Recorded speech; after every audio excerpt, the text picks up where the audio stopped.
how to visualize 2 qubits.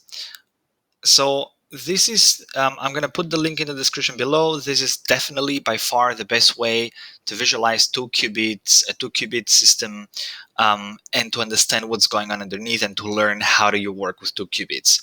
So you've got on this side 1 qubit, on this side another qubit. Now you see two different squares here and here. Each of them, you can understand them as a dimension of the qubit, and in reality, to fully describe a 2 qubit system, there should be a third dimension for each qubit, right? So the grid would get expanded this way.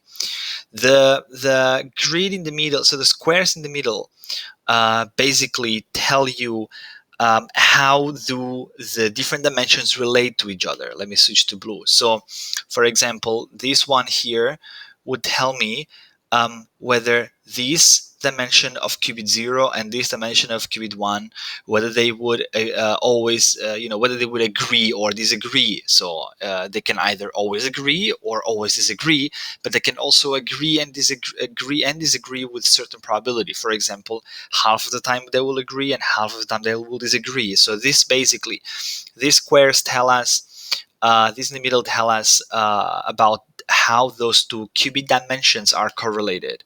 Another example would be this one here. This is a bit more interesting. So this is a correlation between the second dimension of the qubit 0 and the first dimension of qubit 1, and so on and so forth.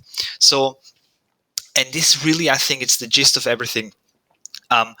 What can you do with the qubits? You can program them, you can apply gates to them, so that the information in each of those dimensions is moved around, right?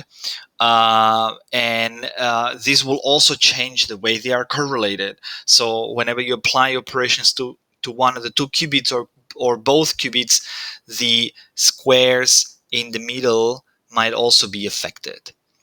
And that's mostly it. In terms of expanding that concept to 3 qubits, then you don't get a grid, but you get a cube. Then 4 qubits is more like you're getting into a hypercube, etc., etc., etc. That's why it becomes really complicated to simulate systems with a high amount of qubits, because it requires a lot of information in order to simulate how the correlations of all the possible dimensions are set up.